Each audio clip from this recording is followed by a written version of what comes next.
radio-imo.fr, l'information immobilière.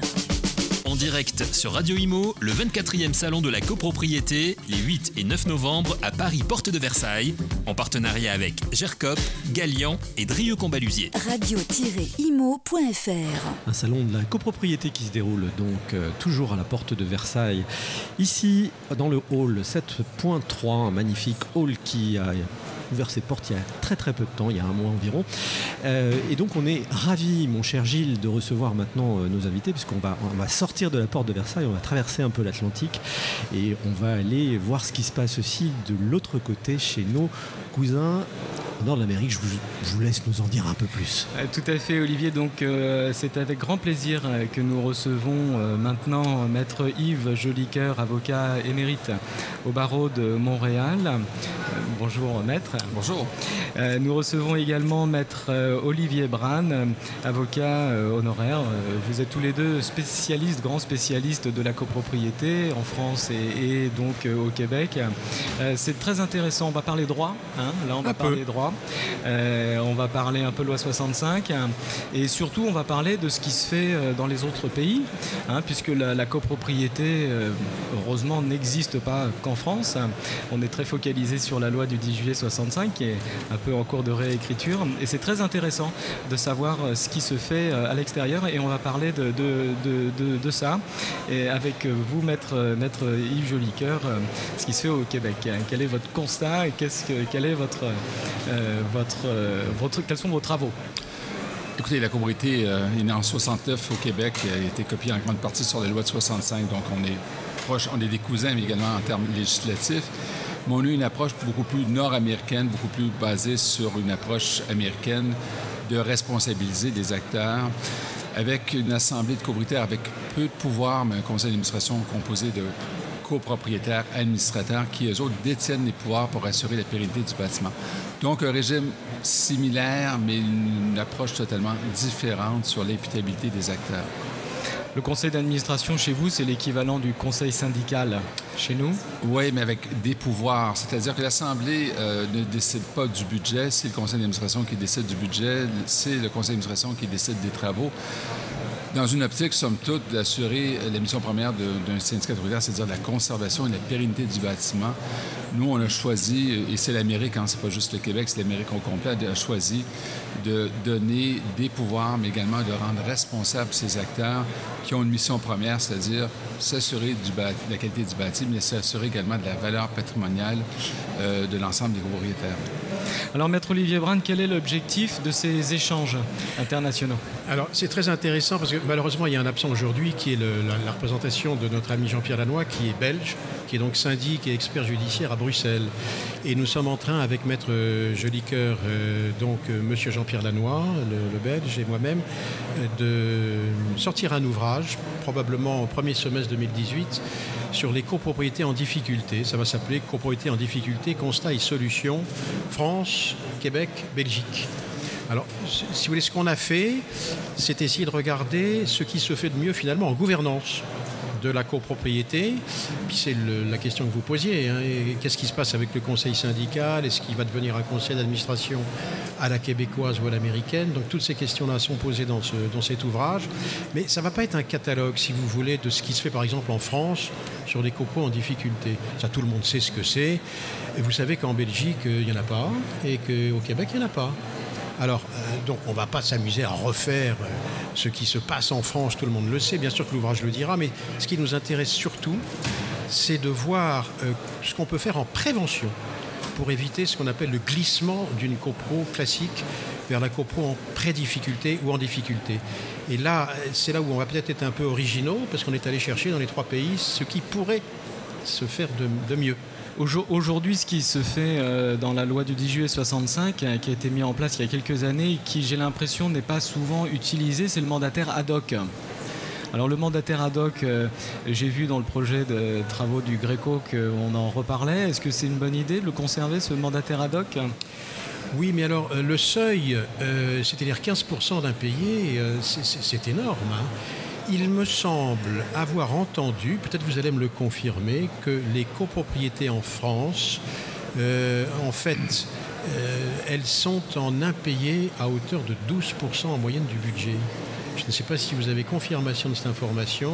Je pense qu'on va le savoir prochainement parce que l'ANA, qui tient le registre d'immatriculation des copropriétés, a ce genre de statistiques. Et ce serait bien d'ailleurs que l'ANA diffuse. Alors si c'est ça, vous savez, le seuil à 15% qui déclenche en principe, ce qui n'est d'ailleurs entre nous rarement fait, qui déclenche le mandataire ad hoc avec une certaine lourdeur, bon, on peut peut-être s'interroger, peut-être à essayer de remonter quand même un minimum ce montant-là. Mais regardez, au Québec, ils n'ont pas ce système-là du tout, parce qu'ils font de la prévention. C'est ça qui est intéressant avec Maître Jolicoeur dans ce qui se passe au Québec, n'est-ce pas, Yves? On a depuis 1994 une disposition dans le Code civil qui oblige, dans le fond, à établir un fonds de travaux, ce que vous appelez aujourd'hui le fonds de travaux, nous, on appelle le fonds de prévoyance, et qui crée l'obligation pour les membres du conseil d'administration d'évaluer en amont les besoins financiers futurs d'un bâtiment. Alors, on sait aujourd'hui qu'avec la science du bâtiment, tout peut s'évaluer de façon perspective sur une période de 30 ans. On a de plus en plus de logiciels qui nous le permettent. Le souci qu'on a au Québec, c'est qu'on a créé une mesure législative relativement performante, c'est-à-dire en créant cette obligation pour les administrateurs, mais qui n'avait pas, somme toute, les logiciels ou, dans le fond, la formation utile pour faire cette appréciation des besoins financiers futurs. Donc, 94, aujourd'hui, entre 94 et 2017, on a maintenant des copropriétés où la capitalisation se fait à coût de 35 du coût des charges. On est loin du 5 à la française. Et c'est évident que le 5 annoncé dans la nouvelle législation française va être nettement insuffisant, voire peut-être même, ce qui est arrivé au Québec, un leurre en disant si vous mettez 5 dans le fonds de prévoyance, vous serez à l'abri de tout souci.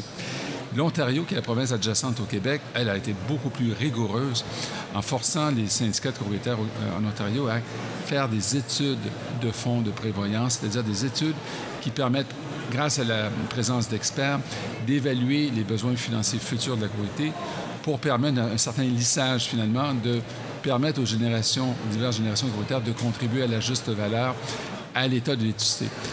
Les outils, les logiciels sont existants. La volonté n'est pas toujours au rendez-vous parce que les gens, évidemment, sont tous pareils. Ils essaient de payer le moins de charges possible. Sauf qu'actuellement, sur le marché immobilier québécois, transactionnel, les agents immobiliers conseillent à leurs clients de voir, à vérifier si les fonds sont suffisants pour éviter des appels de charges particuliers. Donc, aujourd'hui, au Québec, l'insuffisance de fonds dans les fonds de prévoyance est un enjeu transactionnel, c'est-à-dire que des gens qui ne les jettent pas ou qui ne paieront pas le vrai prix parce qu'il y a une insuffisance de fonds. Donc, on a un changement de culture. On veut d'ailleurs, dans l'ouvrage que l'on fait actuellement, donner des outils d'évaluation pour que la bonne gestion, la bonne gouvernance des copropriétés soit considérée, au point de vue transactionnel, comme une plus-value. Souvent, lorsqu'on paye trop cher de charges communes, les gens disent « Ah, mais écoutez, on ne la jetterait pas là parce que c'est trop cher, ainsi de suite. » Mais peut-être que dorénavant, dans le futur, en fait, c'est notre objectif comme auteur, c'est d'arriver à dire aux gens la juste mesure est une valeur ajoutée sur la valeur patrimoniale.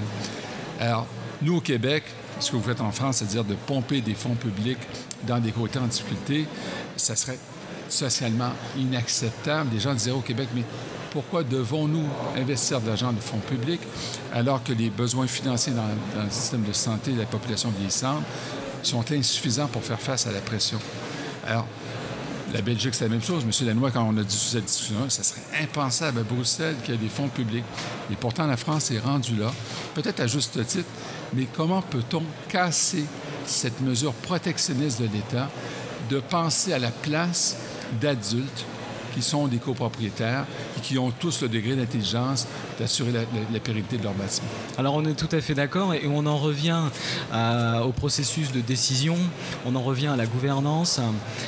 Pour vous, l'enjeu, c'est vraiment ça, la gouvernance, un conseil d'administration ou un conseil syndical ou un conseil de gestion, on l'appelle comme on veut, mais des propriétaires donc bénévoles, rappelons ce que c'est, qui managent un peu l'immeuble. Aujourd'hui, de fait, moi je le vois dans les copropriétés que nous gérons, de fait, c'est un petit groupe toujours de copropriétaires, conseil syndical, qui s'occupent tout au long de l'année de l'immeuble, de la préparation de travaux avec le syndic. Et au final, donc l'enjeu, c'est ça, c'est donner vraiment plus de pouvoir à ces personnes-là pour que le processus de décision soit plus simple, plus souple, plus efficace. efficace. Ah oui, ça c'est absolument sûr. On le voit en Belgique et on le voit au Québec, donc ça devrait marcher aussi ici en France, parce qu'il faut fluidifier et puis il faut accélérer les décisions, parce que se réunir une fois par an dans l'Assemblée générale et essayer de décider avec toutes les tensions qu'on connaît dans les assemblées, c'est pas facile. Si vous donnez plus de pouvoir aux conseils syndicaux, ils vont pouvoir gérer plus efficacement, ça c'est une chose.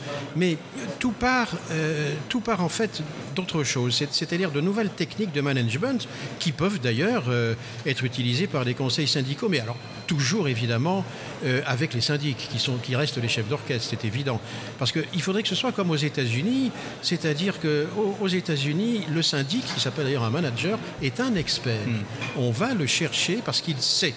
Il sait comment faire des audits, et je voudrais insister, puisqu'on va beaucoup en parler dans notre ouvrage, sur les audits préalables. Vous savez, il y a des très beaux outils depuis la loi Allure, qui sont le DTG, le diagnostic technique global qu'on doit mettre à l'ordre du jour des assemblées.